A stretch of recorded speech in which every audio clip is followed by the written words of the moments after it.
500 હિન્દુઓની વચ્ચે એક મુસ્લિમ સુરક્ષિત રહી શકે છે, પરંતુ 500 મુસ્લિમોની વચ્ચે એક હિન્દુ સુરક્ષિત રહી શકતો નથી. લીંબાદના ધારાસભ્ય સંગીતા પાટીલનું મહત્વનું નિવેદન.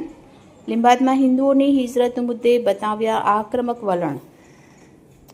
ધારાસભ્ય દ્વારા અશાંતધારાના કડક અમલની માંગ. Bureau chief Sunil Ganjawala, bullet 26 Gujarat news, Surat.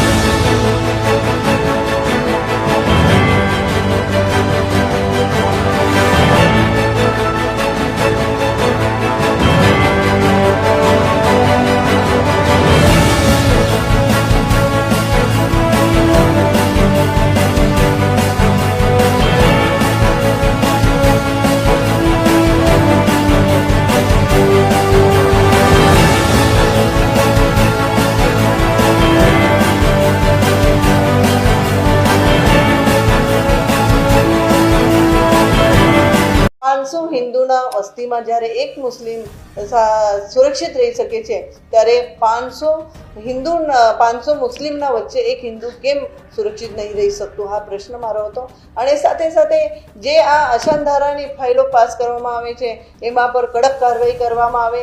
કલેક્ટરની હમણાં તો સુધારા વિધેયક લાવ્યા છે, તેમાં એસઆઈટીની પણ કમિટી બનાવી છે.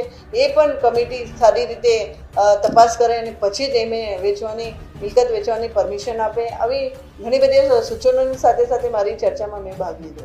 મારા વિસ્તારમાં જ્યારે ઘણા બધા સોસાયટી એવી છે જે પહેલાં હિન્દુ બહુમત ધરાવતી વસ્તી હતી, જેવી કે જે સોસાયટીઓનું નામ લઉં તો એ સોસાયટી બુદ્ધ સોસાયટી છે, ભાવના પાર્ક છે, ગોવિંદનગર છે, મારુતિનગર છે, પદ્માવતીનગર છે, અંબિકાનગર છે, અંબાનગર છે. એવી ઘણી બધી સોસાયટી એવી છે કે જ્યાં પહેલાં હિન્દુઓ રહેતા હતા.